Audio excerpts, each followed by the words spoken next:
Contado por el neuropediatra, episodio 30 de la tercera temporada. Bienvenido a Contado por el neuropediatra, con el doctor Manuel Antonio Fernández. El programa donde aprenderás y comprenderás las claves fundamentales del aprendizaje, la conducta, desarrollo, la crianza y la educación de los hijos, así como sus dificultades y alteraciones, para prevenir problemas y evitarlos detectándolos de forma precoz, para actuar de la forma más adecuada, lo más rápido posible y así tratarlos y corregirlos. Todo esto guiados y acompañados por Manuel Antonio Fernández, el neuropediatra. Y un magnífico equipo de profesionales especializados en neurociencias. Testimonios en primera persona, colaboración de expertos de diferentes ámbitos, algún que otro personaje famoso y todo lo necesario para conseguir tus objetivos parentales. Este programa es para padres responsables e implicados al 100% o al 200% en el proceso de crianza y educación de sus hijos, neurotípicos o neurodiversos, con capacidades habituales o capacidades especiales que quieran algo más para ellos. Para padres luchadores e inconformistas que están dispuestos a darlo todo por su familia, a emprender, a aprender, a esforzarse y a ofrecer lo mejor de sí mismo por sus hijos. Este programa está imaginado, pensado, creado y desarrollado especialmente para ti. Hola a todos, bienvenidos a una edición más de este vídeo podcast contado por el neuropediatra, que como todos sabéis está en Spotify, contado por el neuropediatra, y en nuestro canal de YouTube, donde vamos subiendo todas estas entrevistas para que las tengáis a vuestra disposición y las escuchéis, las veáis o hagáis lo que queráis con ellas, porque de todas formas son increíblemente interesantes, no os las perdáis. Hoy el título de esta entrevista se llama Cuando el cuerpo habla sin diagnóstico. Es decir, lo que la ciencia a veces no encuentra, no detecta, pero existe. Que os digo yo que en el día a día me encuentro más de una ocasión con este tipo de circunstancias. De hecho, en la consulta vemos cada semana niños con dolores de cabeza, con molestias, con alguna lesión, con ansiedad, que aparentemente no tienen un motivo evidente, ¿vale? Son síntomas que escapan a lo que es la mirada tradicional de la medicina si en el contexto físico exclusivamente nos quedamos. Y de cómo cuidar nuestra salud y, por supuesto, la de nuestros hijos, incluso cuando no se detecta algo que justifique el problema que está teniendo lugar, es fundamental, y, por supuesto, entender, charlar y saber qué es lo que se está moviendo por ahí detrás. Una charla, de hecho, que yo tengo muchas en la consulta, esto evidentemente no sustituye a una valoración médica como tal, pero sí que sirve para entender muchas cosas de cómo se está desarrollando estos procesos en vosotros o en nosotros y en vuestros hijos, ¿vale? Hoy tengo con nosotros a José Manuel Felices, que, en fin, siendo médico y con todas las anécdotas que hay de apellidos y de nombres de médico, creo que estamos hoy de enhorabuena. Él es radiólogo, ahora hablamos de eso, pero no viene hoy a hablarnos de lo que son pruebas, imágenes, resonancia, etcétera, sino a compartir cuál es su experiencia como profesional sanitario en este mundo de la medicina y qué ha aprendido o cómo ha aprendido a escuchar a los pacientes y al cuerpo cuando no siempre las cosas aparecen en los informes. Y como decía antes, lo digo porque a veces lo más importante o lo importante no se ve en una resonancia, en una analítica, en una prueba, pero se siente, se vive y se percibe o aparecen esas dificultades. Así que, José Manuel, muchas gracias por estar aquí. Sabemos que aunque estemos ya en verano, el trabajo en el mundo médico es intenso y muchas gracias por dedicarnos este tiempo. Muy bienvenido. Muy bien, muchísimas gracias. Yo encantado de estar aquí compartiendo este rato contigo y con todos tus oyentes. Oye, ¿tú de dónde eres? Yo soy de Murcia. Vale, es que me he visto, te he notado el acento como estos días está, en fin, de moda, entre comillas, Torre Pacheco y se escucha mucha gente así, aunque yo tengo muchos pacientes de Murcia, pero bueno, sí. Hay mucho murciano por ahí, ¿eh? Yo, por ejemplo, soy de Cádiz y gaditanos en el mundo hay muchos, pero parece que no, de gente de Murcia hay mucha por ahí fuera. Sí, parece que estamos teniendo además presencia en las redes, hay mucha fuerza aquí en Murcia, mucho talento. Mira, para empezar, eres radiólogo, como digo, pero ¿cómo ha cambiado tu forma de mirar nuestro organismo, nuestro cuerpo, lo que es el puro físico y más allá, desde que empezaste a divulgar todo este tema, no solo de la parte física, sino de salud, emociones y demás, en las redes y en los medios? Bueno, pues ha cambiado desde el principio, puesto que yo empiezo a divulgar en redes sociales para dar a conocer la radiología y para dar a conocer el papel del radiólogo como un médico que también tiene función con el paciente. La población Tiene cara, ¿verdad? piensa, sí, sí, exacto, exacto. El radiólogo también existe y incluso tiene sentimientos, pero, la población por lo general piensa que los radiólogos no tenemos contacto con los pacientes, que somos seres más bien huraños, ¿no? Y escondidos en sótanos informando en la oscuridad. Y eso era lo que yo quería traer a las redes sociales, ¿no? Que no somos así, que hay radiólogos que tienen un rol más de informe y sillón, podríamos decir, y tenemos otros radiólogos pues, que o combinamos o que tenemos un rol completamente diferente, ¿no? Muy de cara al público, con una importancia muy grande de la comunicación, de la cercanía al paciente, de conectar con él para hacerle creer en su mejoría y para acompañarle un poquito en esa parte del efecto placebo en el tratamiento. Y bueno, pues desde luego está siendo una aventura muy interesante esto de las redes sociales y aprendiendo de personas que me cuentan pues, experiencias tanto muy buenas como malas o con radiólogos o con otros médicos. En todo esto, en todo este tiempo que llevas ya de experiencia, ¿cuál nos podrías poner como el caso más claro, más evidente de alguien que tenía algo, aunque los datos no nos apoyaban esa situación? Bueno, pues vemos muchísimas personas en la ecografía, sobre todo, ¿no? Porque es donde vamos a tener el trato más cercano al paciente. Y donde yo más veo esto que comentas es en ecografías abdominales que llegan de pacientes, por lo general jóvenes, mujeres jóvenes. Es el paciente típico con estas características, ¿no?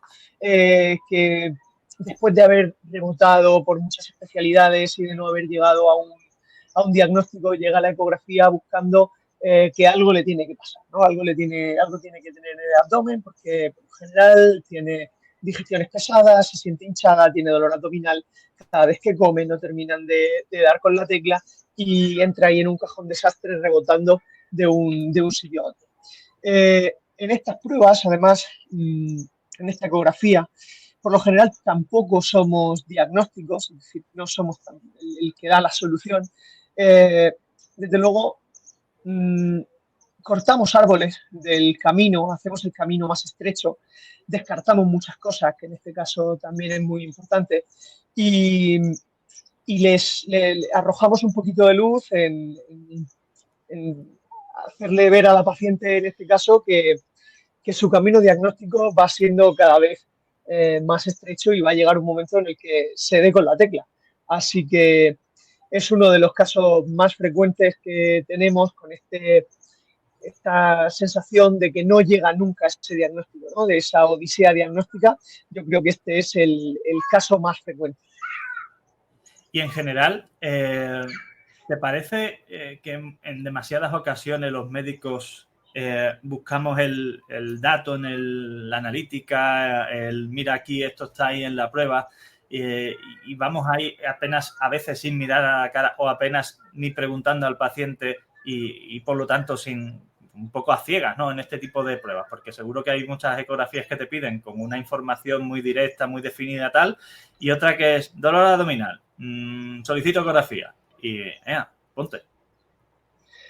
Sí, yo creo que, bueno, hay de todo, por desgracia, pues como bien sabes, no hay todo el tiempo que nos gustaría para atender a los pacientes en muchas ocasiones. En especialidades como la mía, sí tenemos esa suerte de que tenemos un poquito más de tiempo que en la atención primaria, tampoco mucho más, no todo el que nos gustaría, pero un poquito más de tiempo que en la atención primaria y sí que podemos dedicar un poquito más de tiempo a escuchar. A mí, de hecho, me gusta entrar a la ecografía ya hablando y comunicando, recibiendo, escuchando un poquito al paciente, que no sea solo lo que pone en la imagen, ¿no?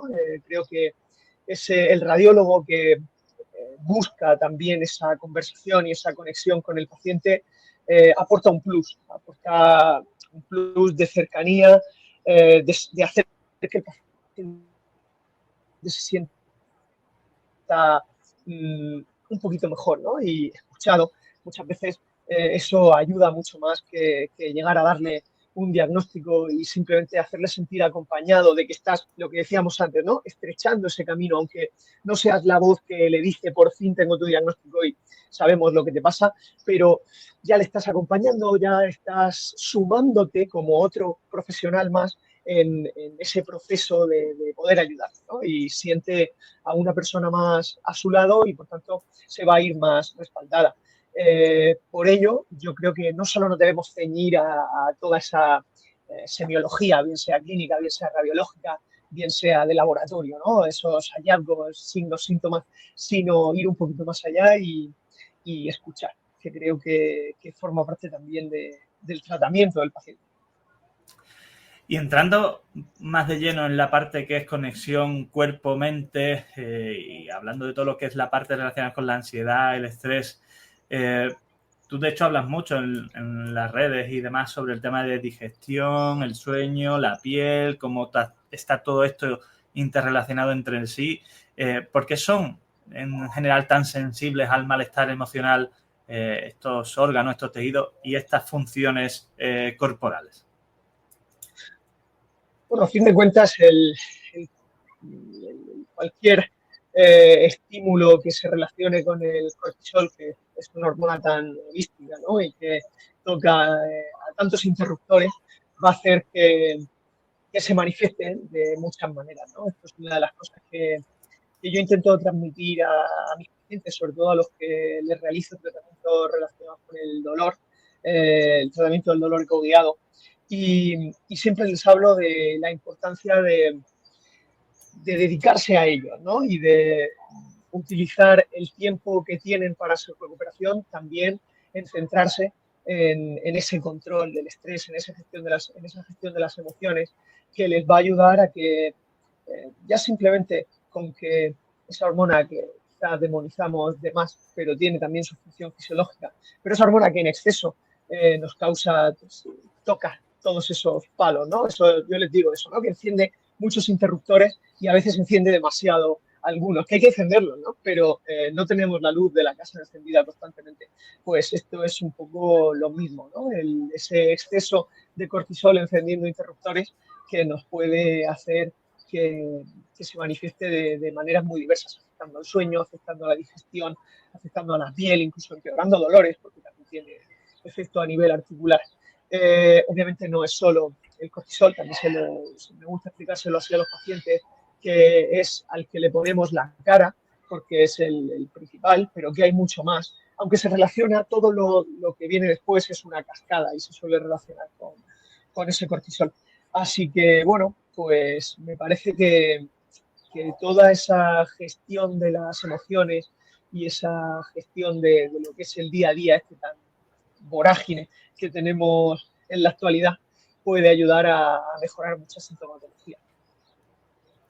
De hecho, yo muchas veces me pongo a mí mismo de ejemplo en esta parte porque yo tengo un síndrome de Reiter, tengo un diagnóstico de síndrome de Reiter y, entre otras cosas, las épocas de estrés me afectan mucho a las lesiones cutáneas, ¿no? Me parece las ronchas, el dolor articular y demás. Y siempre recuerdo a Alejandro Muñoz, que es mi reumatólogo aquí del Virgen del Rocío, cuando me diagnosticó, me dio los resultados, pues mira, clínicamente, las pruebas, no sé qué, parece que lo que más cuadra con tu cuadro inmune y demás es un síndrome de Reiter. Me dice, lo primero que te voy a recomendar es trabajar menos. Y me empecé a reír. Y dice, sí, Manuel, que ya lo sé, que tú eres uno de los pocos que trabaja más que yo. Eso me gustaría a mí, trabajar menos. Pero sí es verdad que todo esto y la asociación al dolor, ¿no? De hace poco que decías tú lo del tratamiento del dolor ecoguiado, ¿no? Hace poco me hicieron una infiltración en el hombro porque tengo ahí una calcificación, ¿no? Fruto también esto del Reiter y de tener un niño de 3 años, bueno, ya tiene 5, ¿no? Pero me empezó todo esto con 3 años y cargar al niño, pues al final tiene sus consecuencias.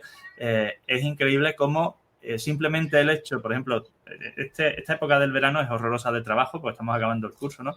Y te das cuenta que hay días que duermes 5 o 6 horas, pues los 2 últimos días que he dormido 8 horas, me he levantado infinitamente mejor del dolor del hombro y de las articulaciones, ¿no? Dice, bueno, es que no somos conscientes, y ahí iba por la última o la siguiente cuestión de este grupo, realmente somos conscientes, aunque cada vez se está hablando más de este tema, de la repercusión del estrés crónico.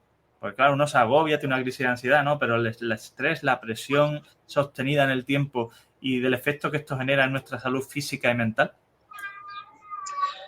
Pues yo creo que no terminamos de ser conscientes porque tampoco hay, hay esa ausencia de evidencia simplemente por la dificultad de recopilar esos datos, pero bueno, aparecerá y cada vez la tenemos más clara, pero yo creo que no terminamos de ser conscientes porque tampoco experimentamos sus efectos de manera plausible, ¿no? De manera fácilmente detectable. Y bueno, sí, pero desde luego yo he tenido una experiencia muy similar. En este caso ya seríamos n igual a 2, con el tema del sueño y el dolor. Yo tuve una hernia de disco con diagnóstico en 2018 cuando empecé la residencia y empeoró mucho en los años de la residencia, 2019, 2020 probablemente cuando peor, y empecé a mejorar cuando ya empecé de adjunto y por tanto mis guardias y mis horas de sueño mejoraron. Ya no era la primera línea de busca y por tanto mis horas de sueño empezaron a incrementar la media de horas de sueño a la semana y me ayudó a mejorar y por tanto considero que el sueño tiene un factor fundamental tanto para gestionar el estrés como todos los procesos fisiológicos que desencadena para la recuperación y regeneración de tejidos y recuperación de lesiones, en definitiva. Así que esa falta de sueño, ese estrés crónico, dificultan la recuperación y la regeneración tisular, sin lugar a dudas, pero es que también tienen un efecto a nivel cardiovascular fundamental. Ahí, bueno, nuestro compañero, el doctor José Avellán, que también hace una divulgación excelente en las redes, opina que si tomásemos al estrés crónico como un factor de riesgo cardiovascular y lo cuidásemos, disminuiríamos muchísimo las muertes por infarto.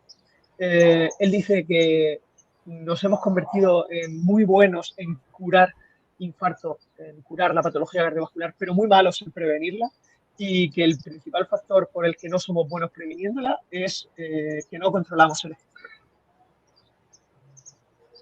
Hay muchos datos que aportan esto. Sabemos el efecto del sueño sobre el sistema nervioso y evidentemente sobre la parte física no se queda corto. Entrando en redes y ese enorme en todos los sentidos trabajo que estás haciendo, ¿cuál sería la pregunta o la frase que más te repiten tus seguidores en redes? A nivel de mitos o de dudas más frecuentes, ¿qué es lo que más te genera una respuesta repetida que tengas que dar? Vale, por suerte, lo primero que me ha venido a la cabeza nunca me habían hecho esta pregunta, lo primero que me ha venido a la cabeza cuando me has preguntado qué es lo que más me repiten, son agradecimientos. O sea, que eso la verdad es que me ha hecho sentir una satisfacción así momentánea muy buena, así que bueno, también gracias por hacerme darme cuenta de eso, pero bueno, en cuanto a la pregunta que más me repiten, por lo general es, claro, por mi especialidad, suele ser referida a la radiación y también por las características de las pacientes y por lo prevalente que es, por lo que más suelen preguntar es por el tema de las mamografías. Por si las mamografías causan más cáncer del que previenen. La verdad es que hay una cantidad de desinformación, hay personas que se ponen delante de una cámara sin ningún tipo de escrúpulos simplemente por viralizar, buscando una extensión de un mensaje para un beneficio propio, que es el de la repercusión en redes sociales sin más, ¿no? El like fácil, podríamos resumirlo, o el compartir fácil, ¿no? O el comentario fácil, llamémoslo como queramos. La chorrada fácil. Sí, la chorrada fácil. ¿Quién dice la tontada más grande? Que lo que hace es polemizar y es dar un mensaje que que asusta y el miedo es lo que más viraliza, sin lugar a dudas. Entonces, la cantidad de personas que se ponen delante de una cámara y sin ningún escrúpulo, sin ningún estudio, afirman que las mamografías causan más cáncer del que previenen. Lo primero, no tienen, ninguna de estas personas tiene experiencia clínica suficiente como para afirmar algo así, ni han trabajado en una unidad de mama, ni tienen una experiencia dilatada viendo Y se han enfrentado a una mujer con cáncer de mama metastásico. Exacto, exacto, exacto. O sea, a saber lo que es la vida tenido... de una situación dramática de esa forma, ¿sabes? Sí. Exacto, exacto. Y no, bueno, eso demuestra una falta de empatía e incluso cierta crueldad, me atrevería a decir. Pero... Un punto psicopático. Sí, sin duda. Oye, sin y duda. se me No ocurre quería decirlo así, pero por sí. hundirte la alegría. ¿Tienes haters? A mí, o sea, si Poco. no tienes haters no eres nadie. A mí me encanta que la Es gente me verdad. esté diciéndome barbaridades. Es verdad. Tengo pocos, pero alguno tengo. Son cansinos, Lo ¿verdad? que, Cansinos. Bueno, hay de todo. Hay quien quiere entrar al debate bien. Luego sí que hay muchísima gente, bueno, que simplemente busca volcar sus frustraciones en un comentario y lo que no pueden hacer en la calle, porque probablemente no se atreven a manifestarlo de manera presencial, pues lo hacen tras el escudo de un teléfono móvil, ¿no? Y de una pantalla. Lo cual es bastante triste porque además tampoco suelen tener sus fotos ni sus nombres reales, ni, bueno, eso la verdad es que es tremendo. Pero lo que el hate más aceptable o que mejor tolero, porque creo que sí que es una crítica o una apertura al debate que tengo, es el relacionado con el tratamiento del dolor, porque claro, yo hago mucho tratamiento del dolor ecoguiado y por tanto pues hacemos infiltraciones bien de ácido hialurónico, corticoide, plasma rico en plaquetas, lo que toque, ¿no? Según las características del paciente. Y ahí lo que tengo es muchas personas que se dedican por lo general a la fisioterapia, que critican el que utilicemos este tipo de métodos. Normalmente porque se cierran mucho y no terminan, igual que nosotros sí que hemos tenido esa facilidad para abrirnos y hacer un tratamiento combinado. Yo, de hecho, obviamente tengo que contar mi técnica y la tengo que contar en un reel que tengo un límite de 90 segundos. Si estoy constantemente diciendo, no, primero haz la fisioterapia, pero muchas veces el hate que recibo, ya te digo, más educado, más tolerante, que te plantea, pues ir más allá, bien con la terapia manual o bien con la terapia de ejercicio, movimiento, fuerza, y que te planteas si en algunos pacientes es verdaderamente necesario el uso de fármacos infiltrados. Que aquí, bueno, yo siempre digo que hay que individualizar al máximo al paciente, hay que, por supuesto, animarle a que la terapia de infiltración no sea la única y hay que acompañarle bien enseñándole tú unos inicios de terapia de movimiento, de terapia de movilidad y de fuerza, o remitiéndole a un profesional que le pueda ayudar a ello.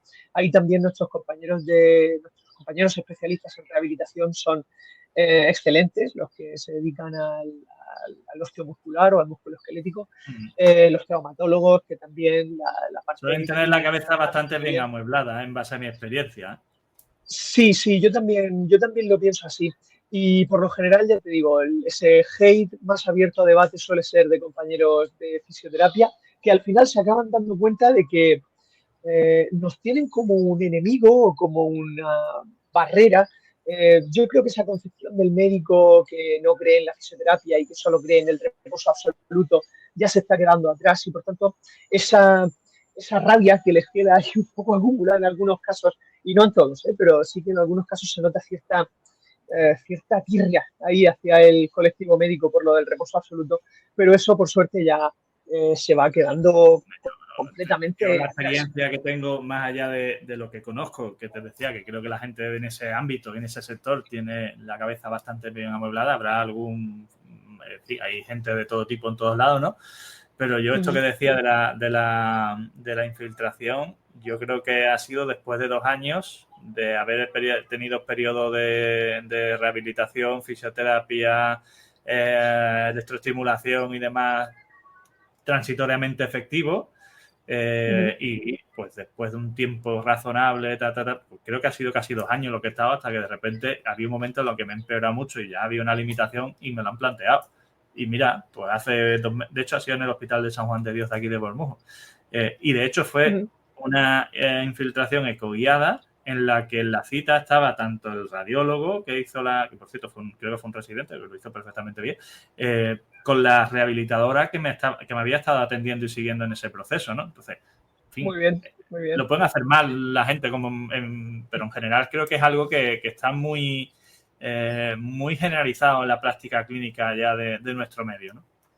Además, nosotros lo ofrecemos como una sinergia, el hacer una infiltración en un momento determinado, un paciente que está bloqueado, que tiene una limitación de sus actividades de la vida diaria o incluso del sueño, que le impida el sueño. Realizar una infiltración lo que le puede ayudar es a hacer esa fisioterapia con mayor facilidad, ¿no? Y yo siempre les insisto en esto, aprovecha ahora que tienes el efecto del fármaco para darle caña a esa rehabilitación que tienes que hacer. Y bueno, yo creo que esto es, como todo, mucho mejor si trabajamos en equipo. Entonces, al final el paciente no es tuyo o mío, el paciente es suyo propio, el paciente es él, ¿no? O ella. Y nosotros somos quienes estamos aquí para ayudarle y, por supuesto, en equipo lo vamos a hacer mejor. Oye, ¿hasta qué punto te ha cogido desprevenido toda esta repercusión que ha habido en redes sobre tu divulgación? Porque cuando los médicos entramos en este mundo muchas veces no tenemos claro, lo hacemos con una intención positiva, nos cuesta tal, pero has crecido rápido y con muy buenos resultados, ¿no? Sí, la verdad es que me ha cogido desprevenido, porque yo empecé por dar a conocer la radiología, por dar a conocer lo que hace un radiólogo y lo mucho que puede ayudar un radiólogo tanto por la parte diagnóstica como por la parte intervencionista, para que la población supiese que estamos aquí, que tenemos cara, que diagnosticamos, que tratamos, que hacemos de todo, ¿no? Y que somos un engranaje fundamental del hospital y que estamos aquí para ayudar. Y bueno, pues me fui dando cuenta de que si solo hablaba de radiología, iba a tener un público pequeñito y si iba abriendo a la medicina, pues cada vez el público iba a ser más grande. A mí me gusta mucho la docencia, doy clase ya desde que terminé la residencia, ya 5 años, doy clase en odontología, en podología, en fisioterapia, en medicina, por supuesto, en enfermería. Y tengo muy buen feedback de mis alumnos, por lo general no me ven como un profesor. Eso tiene ventajas e inconvenientes, pero exploto mucho sus ventajas y las ventajas es que recibo un feedback muy sincero y muy cercano. Y claro, viendo ese feedback me han facilitado mucho mis habilidades de comunicación para transmitir y para enseñar.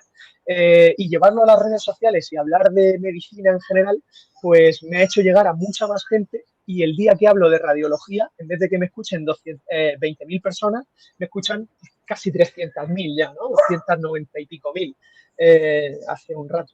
O sea que me ha ayudado a que el mensaje que yo quería transmitir llegue a más personas y además a disfrutar de transmitir otros mensajes. Que al final somos médicos antes que especialistas y tenemos ahí pues nuestra oportunidad para enseñar y educar donde las personas vienen a entretenerse. Tenemos una oportunidad que ya lo hubiese buscado. Tenemos el espacio para ocuparlo. Claro, tenemos un espacio que hay que ocupar. Y antes de que lo ocupen los que hablan de que las mamografías causan cáncer, lo tenemos que ocupar nosotros. Bueno, y también, con todo mi respeto a los que bailan en TikTok, también lo tenemos que ocupar antes que los que bailan. Pero bueno, mira, tenemos perfil profesional en TikTok. Yo durante mucho tiempo me negué a que nos lo hiciéramos porque decía, le digo y le seguiré diciendo a TikTok la red social de los mongolos. Sí. Digo, bueno, pues si hay que estar, se está. Pero digo, mira, yo lo que no voy a ponerme es a bailar y hacer así y chorraditas. No, yo contaré allí lo mismo que en todos sitios, pero que yo no me voy a poner a hacer payaso ahí como un tonto. Así que lo he cumplido. Estamos, pero hacemos cosas igual que en otros sitios, porque en fin, dignidad todavía queda. Sí, yo exactamente igual. Yo exactamente igual. Empecé en TikTok porque la agencia de comunicación me dijo, también tienes que estar en TikTok. Y dije, bueno, pues vale. Y hay Vale, que irse sí, más, pero ¿sabes? si no, no. Sí, sí. Pero además no funcionan igual los vídeos, ¿eh? Fíjate que ahí No, no, ahí Instagram la se gente busca muestra otra como cosa. una red social. Sí, sí, Instagram se muestra como una red social un poquito más adulta, un poco más dirigida a los 30, a los 40, creo que es una red social mucho más adolescente, ¿no? Y no busca tanto la educación, sino la inmediatez, la dopamina rápida y o bailas o pasas. Para terminar las preguntas profesionales, entre comillas, ¿qué te gustaría que recordaran de ti aquellos que te escuchan, por ejemplo, hoy por primera vez, que han estado en el neuropediatra y de repente se encuentran contigo, no te habían detectado y dicen, ostras, ¿qué cosas querrías tú que recordaran de esta experiencia? Pues la verdad es que me gustaría que recordaran que en mi corta experiencia como médico, pero tengo 32 años, o sea, tampoco llevo tanto tiempo creciendo, de adjunto 5. Me gustaría que recordaran que el esfuerzo en la medicina se pone, por supuesto, para intentar ayudar al paciente, para intentar curarlo, pero que cuando no se puede, siempre estaremos ahí para esta frase tan conocida, ¿no? Si no podemos curar, que aliviemos, y si no podemos aliviar, que acompañemos. Así que hay una frase que se le atribuye erróneamente, porque no la he encontrado nunca verdaderamente asociada a Nietzsche, pero se le atribuye a él, que dice que busquemos hacer a que cada día al despertarnos intentemos hacer al menos feliz al menos a una persona antes del crepúsculo. Pues me gustaría que nos recordasen como que los médicos tenemos esa vocación de ayuda como principal y que cada uno de nosotros está intentando hacer a esa persona feliz al día. Que si no lo conseguimos es porque no sabemos más o no tenemos los medios o no hemos dado con la tecla ese día, pero que desde luego nuestra principal satisfacción es cuando conseguimos hacerlo. Así que si alguna vez alguien tiene una mala experiencia con alguno de nosotros, que piense que en el fondo somos personas exactamente igual, que a veces somos el mismo monito asustado, pero del otro lado de la mesa, y que quizá no conseguimos dar con la tecla, pero que en nuestra voluntad está hacerlo. Como decía el del equipo A, me encanta que los planes salgan bien, ¿no? Y a ellos les salían siempre, a nosotros no siempre nos salen. ¿Qué vamos? Exacto, por desgracia no siempre, pero hacemos todo lo posible por ello y no hay satisfacción más grande como médico que conseguirlo. Mira, para terminar, 5 cuestiones muy rápidas y personales que siempre le preguntamos a todos los que pasan por este lado, que son sencillas, un sí o un no y en todo caso el por qué. ¿Café o té? Café. ¿Por qué te gusta el café? Porque, bueno, si es toda la vida asociado a ese sabor, no tengo ninguna duda. Además, en un entorno como el nuestro... ¿Cómo aguantar 24 horas trabajando si no es con café? Sí, bueno, también podría ser con té, ¿no? Pero nos pasaríamos más tiempo. El té al final, también por su menor concentración de cafeína, necesita más líquido, nos pasaríamos más tiempo en el aseo que en la consulta, ¿sí? Y bueno, y por supuesto en un ambiente como el que nos movemos, ¿no? Y en nuestro ámbito ya no profesional, sino lingüístico. Colombia, en su producción de café, Costa Rica. Obviamente también tenemos que echarle un cable a nuestros compañeros de lengua mucho antes que a los chinos y otros grandes productores de té. ¿Mar o montaña? Mar, sin duda. No te voy a preguntar ni el por qué. Yo soy de Cádiz, así que las cosas claras. Nacido en el Mediterráneo. ¿Lectura o deporte? Esa es muy difícil, pero... Deporte. Lectura ya tiene todos los libros de radiología ahí para leer. ¿Comida favorita? Sí, pero si me tengo que quedar... Y me quedo con el deporte por un motivo, que es por porque promueve tanto la salud física como la mental. La lectura aislada solo promovería la salud mental, no tanto la salud física. Así que si me tengo que quedar con por una pistola en el pecho, me quedo con el deporte por eso. Pero es muy difícil. ¿Comida favorita?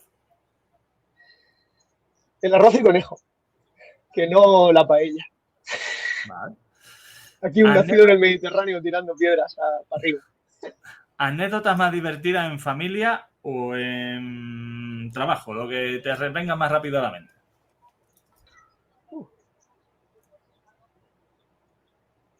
Pues más divertida, porque es verdad que no me viene a la cabeza nada así muy divertido, pero sí esa reunión entrañable, ¿no? Familiar de todos los años, en este caso en Navidad, con mis primos, mi familia se escindió y volvió a hacer nuevas uniones por otros lados. Y bueno, pues esa unión de una parte de mi nueva familia con una parte de mi antigua familia en Navidad, y darme cuenta de que hay muchos vínculos y muchos lazos que asumimos como imposibles, y que luego, en este caso obviamente me estoy refiriendo a la separación de mis padres, que bueno, lo que empezó como un trauma y un drama, a día de hoy solo me ha traído personas a las que creo. Por tanto, me ayuda a darme cuenta de que se pueden transformar las situaciones negativas, que dependen de la actitud y del cariño que le pongan los integrantes de la situación. Bueno, yo tengo aquí una experiencia cerca, no lo puedo contar porque es de mi entorno familiar, pero es verdad que pasan cosas a veces que, ostras, te quedas como dices, ¿cómo ha podido pasar esto? Pero, oye, pues bienvenido sea, perfecto. Oye, muchas gracias por el tiempo.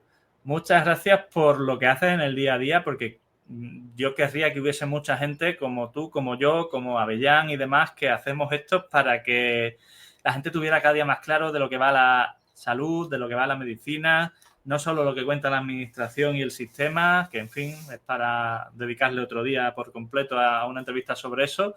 Así que un abrazo fuerte y muchas gracias por parte de todos los que nos están viendo y escuchando, y a tu disposición.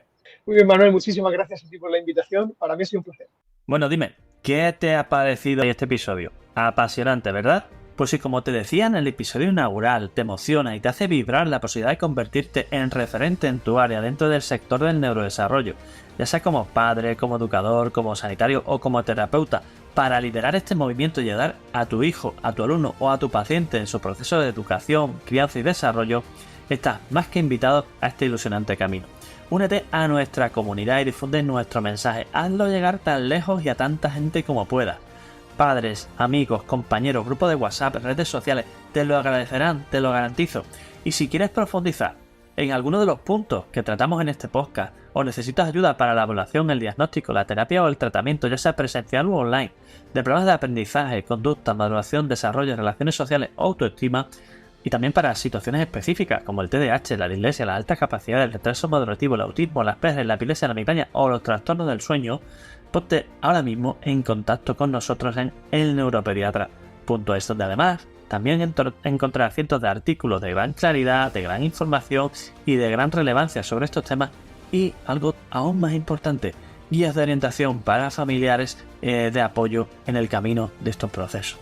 Y además, me tienes en YouTube, en Facebook, en Twitter o X, como se llama ahora, Instagram, LinkedIn y hasta TikTok.